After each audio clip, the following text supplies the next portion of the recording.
Nó gì rồi nó phải sống với người đó cái rồng cái kỳ thế nhưng mà thay tổ lột sáng đủ mà có hai nó đâu có được hay là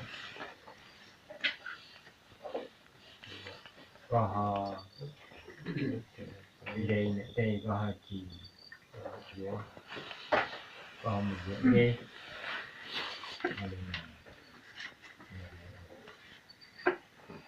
giờ nó giờ dù bỏ giờ rồng á thì nô à thì đi mua thịt táo thì dù họ thì than bùn là nó thì sau đó rồng tiếp thề rồi cháu đi cả hoa là giữa chút tù á nhìn khơi dùng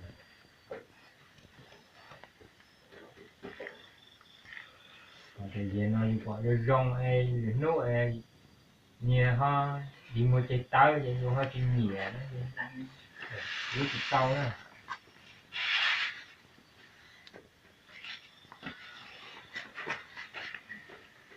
đi mua trái táo là vừa chủ tu cà là vừa chủ tu rồng tiếp thể là dù sâu xé giò dịch bệnh thì chủ lúc có tà yeah đó sao rồi xe của một trái ta tiếp tục đó mà phải cái con đang đi chạy này cho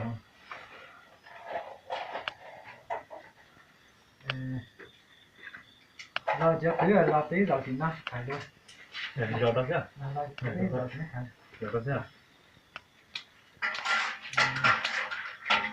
đi thứ sáu tôi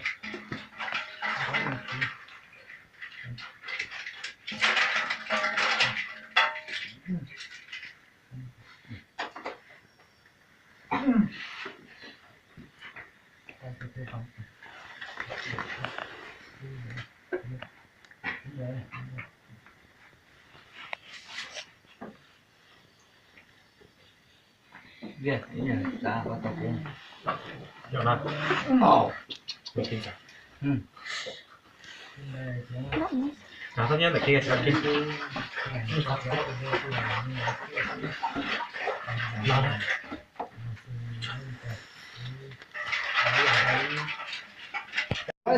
Thầy nuôi nha, thầy nuôi sao? Chị Hậu ê, ngươi không biết tới đi.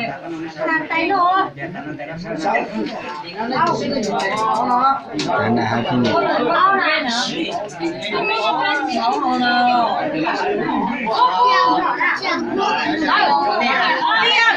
có chị đâu. Cha có để chào mà có gì đó con thấy cái bài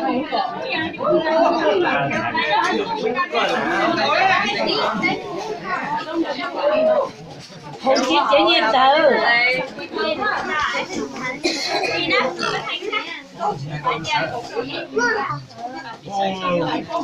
đâu có đi ăn xài cho nó là hậu một chỉnh rồi đó cái họ trong rất là mùi không này sư mà sẽ món gì đó Đấy thì chứ rồi anh nghe tôi mà. này sư này mà sẽ món Không có con nhìn chèo. Chọn trái sứ nào bây giờ? Con nhìn thấy có một cổ lên nó lâu Giờ phải có sứ gió chủ. Chọn đã sợ, chọn đã cho dân nữa đây. Chọn đã nó mà dân mà thiết ta lại. Số cho sứ.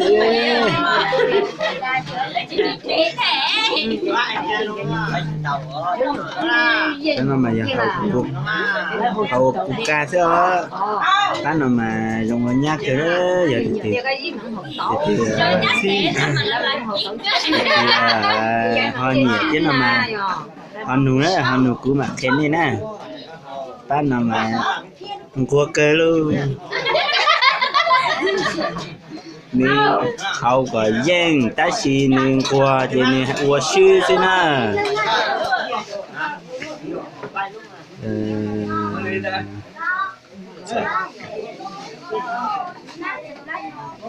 Nên chỉ là cha mình có nào cũng có chứ.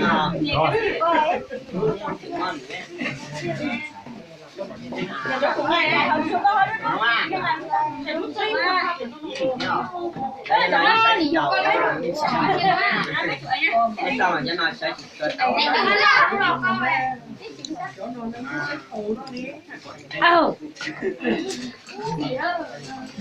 Vô. Ta chỉ có chuyện gì ở đâu nên tỏ đâu. chạy mùa ma. Ông đi ăn nò nè hả chị? Nó là nhà.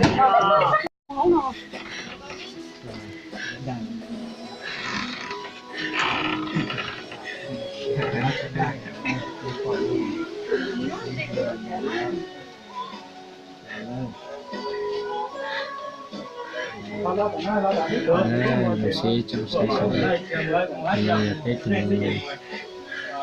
thâu là sự kiện nữa nhưng mà muốn mình nhớ vào cắt tê tội sự kiện thì này nhà thì nhìn ra từ có từ siết cân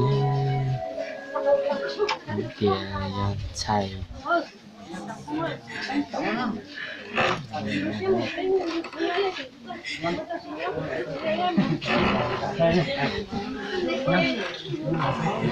nhắc lần đó phải đi nó là thứ Bây nha nghe lò chứ. nói ơi chuyện này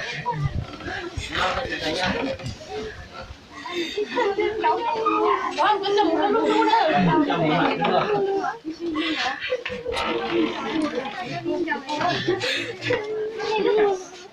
Nó ha kia cái chân đan đi mua mà. Nó cái chân đan là luôn tao có chuyện nha. Nó hết rồi nó đó mà ơi. Nó không có mua lâu nè. không chỉ nhắc cái này nó không được Đầu máy à. Bỏ lên này ăn Rồi, có quả mà. Rồi đây muốn này là xin đuôi. Nè, xin đuôi. Bây giờ tao thấy. Rồi.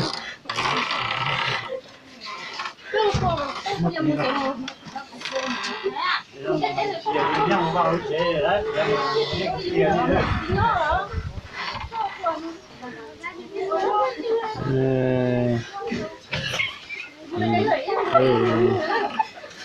đây rồi ô cắt tên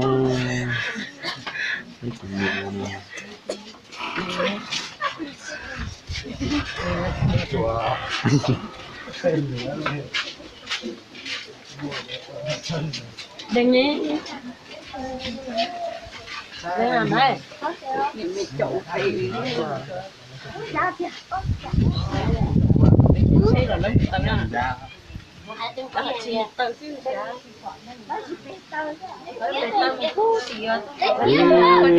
cho say mà cho say trong người thế chập là một lọt thì say trong chập rồi lên từ là chồng qua nên mua tao giọt rồi mình tê chờ cá tê